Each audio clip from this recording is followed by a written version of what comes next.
Bonjour à tous et bienvenue pour cette nouvelle vidéo de Monaco Grand Prix Racing Simulation 2. Donc j'imagine qu'il y avait un 1 qui a dû sortir aussi sur Dreamcast, puisque ce jeu-là est sorti en 99, donc peut-être qu'il est sorti l'année de la sortie de la Dreamcast. Donc on est parti, un player, on va jouer. Alors on va peut-être tenter d'abord le mode rétro, parce que c'est assez sympa, voir ce que c'est. On va partir comme ça. Mode rétro. Alors j'ai le jeu en physique, hein, mais la notice n'est pas vraiment exceptionnelle, donc du coup j'ai décidé de ne pas vous la montrer et on va partir directement sur une petite présentation du jeu. Alors je n'ai jamais joué à ce jeu, je ne connais pas le gameplay, tout ce que je sais c'est les boutons pour accélérer et freiner et changer de caméra à la limite, voilà, et on va s'arrêter là. Hein. Donc pour l'instant... Ouh là là, putain, alors là ça patine grave de ouf. Oh là là là là là. Oh yeah, bon bug d'affichage, exceptionnel. Très très bon bug. Alors par contre les bagnoles patinent de ouf là, il faut vraiment que je fasse attention. En tout cas c'est sympa qu'il y ait eu ce petit mode rétro. Ouh là là, ouh là là, ouh là là là là. C'est une bonne idée. Alors là par contre la transition entre le jour et la nuit, enfin le jour et la nuit. Entre le jour et la pénombre du... oh là là là là là là, putain, c'est ingérable, putain. Regardez-moi ça.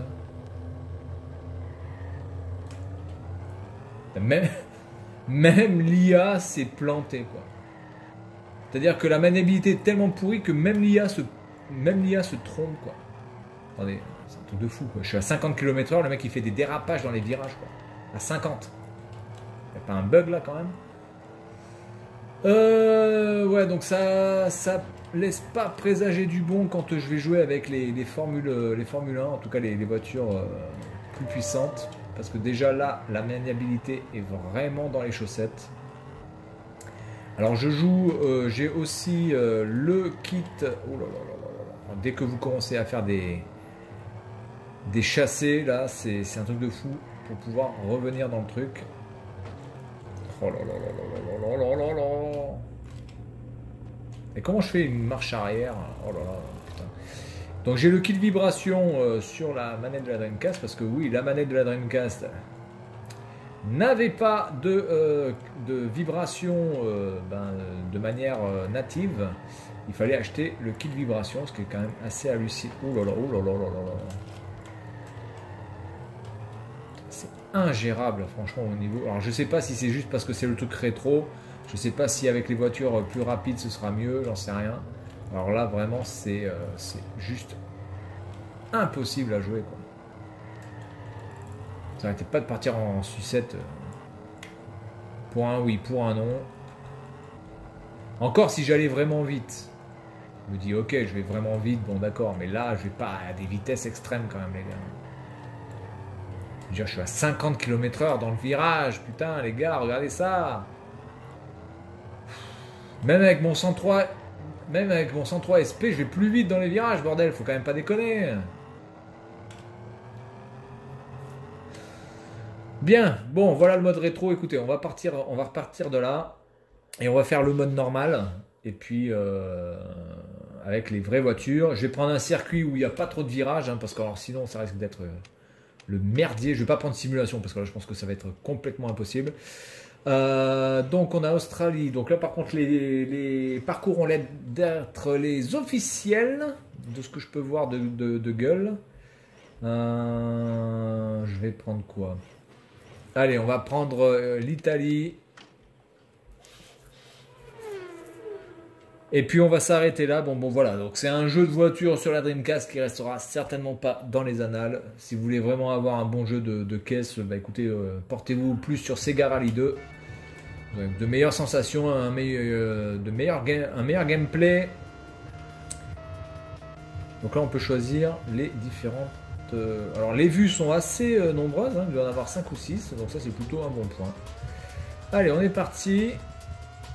Par contre la musique là derrière ça c'est pas possible. Attendez, on peut foreground display, non? Ah putain, je peux pas enlever la musique là, c'est quoi cette vieille musique dégueu quoi, putain, techno à 2 balles. Oh là là, le con. Putain, mais tu te caches. Oh là là. Qu'est-ce que c'est que ce délire? Je me fais complètement ravaler là. Bon, je suis 8ème sur 22. Essayons de grappiller quelques places. Bon, graphiquement aussi, pour 99, c'est quand même pas non plus quelque chose d'exceptionnel. Ça donnera quand même un peu plus. Hein, c'est pas moche, hein, mais... oula. C'est pas non plus d'une laideur absolue, mais voilà, c'est pas... 99, il y avait quand même des jeux qui pétaient beaucoup plus à l'œil que ça. Si vous prenez ne serait-ce que F355 Challenge déjà, qui était beaucoup plus beau. Les environnements, les détails sur les côtés, etc. Alors après, c'est vrai que F355 Challenge ne se focalisait que sur quelques circuits et sur un modèle de bagnole. Donc évidemment, ça laissait peut-être plus la place de se focaliser sur les détails à côté. Alors que là, il y a quand même des voitures différentes, il y a plusieurs circuits, donc il faut... voilà, faut travailler chaque circuit, donc ça prend plus de temps, mais bon, quand même graphiquement, c'est pas non plus une claque absolue. Hein.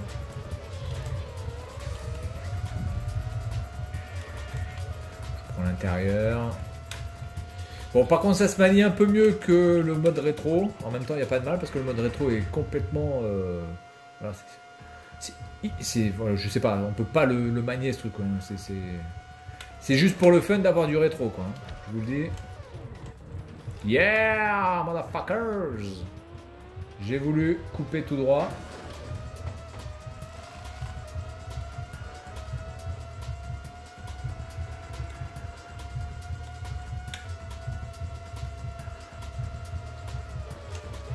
Donc là, normalement, je suis à...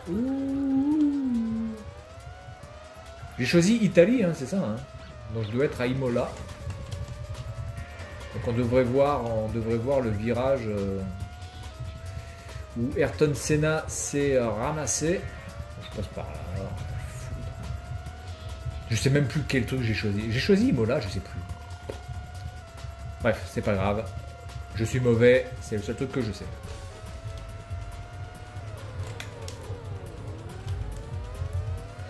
17ème, je baisse, c'est bien.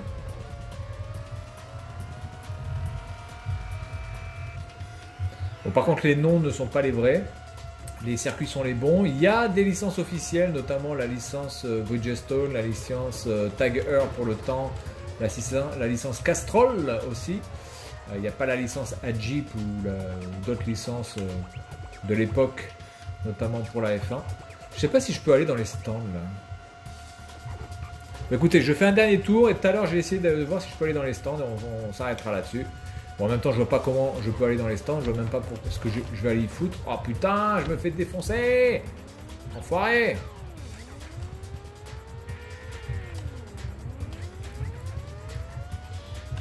Bon, je suis pas dernier, c'est déjà ça. Enfin, le maniement est pas GG quand même, il faut le reconnaître. C'est pas fantastique. Je veux bien que la voiture, évidemment, ce sont des voitures quand même assez légères, bizarrement, mais elles ont quand même une fâcheuse tendance à complètement partir en couille dès qu'elles sont touchées, comme des feuilles à cigarette. Ah, il m'a cramé le con. Dis donc. Est-ce qu'il y a l'aspiration du coup? Aucune idée. On dirait bien qu'il y a l'aspiration.